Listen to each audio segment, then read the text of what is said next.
Administrator of SBA.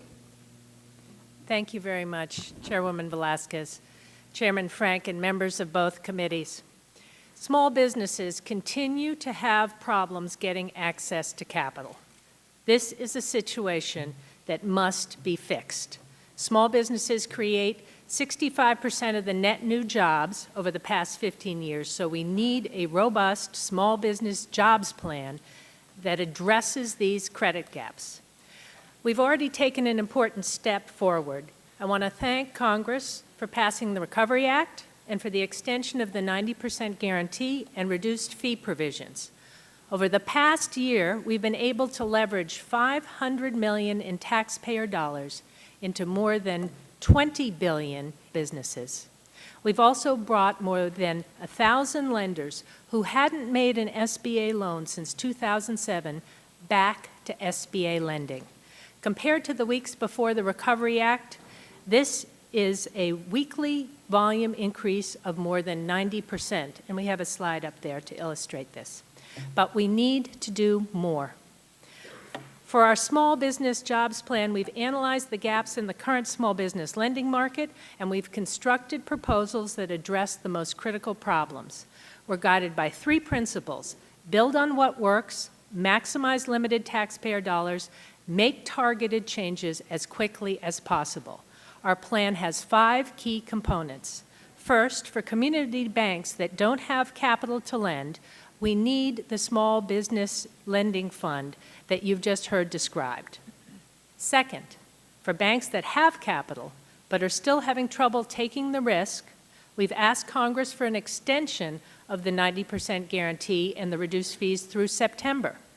Those funds ran out at the beginning of this week.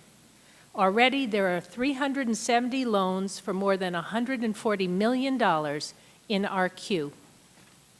Third, for small businesses that need bigger SBA loans to create jobs, franchisees, manufacturers, and exporters, we want to increase our top loan limits from $2 million to $5 million, and there's a slide on that.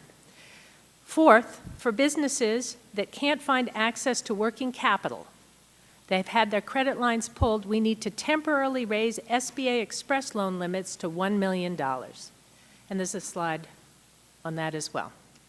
And these are in your packages. And fifth, for owner-occupied real estate of small businesses whose commercial real estate more need to be refinanced, we need to open up our 504 program. Finally, we know that the chairwoman and others have asked us to look at direct lending.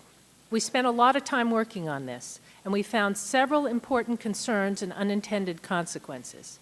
We currently have 75,000 branches of making SBA loans. Duplicating their reach would require significant new SBA staff, and training and hiring this workforce would take too long. The approach is costly and would increase the subsidy cost from 1 cent to 15 cents per dollar of lending, and we'd be competing with and even replacing the private lenders who have now ramped up our SBA lending, including the 1,100 banks we've gotten back. The problem we are trying to solve is not that small businesses need direct loans. It is that they need direct access to banks that are making loans with our 90% guarantee and direct access to counselors that can help them get creditworthy.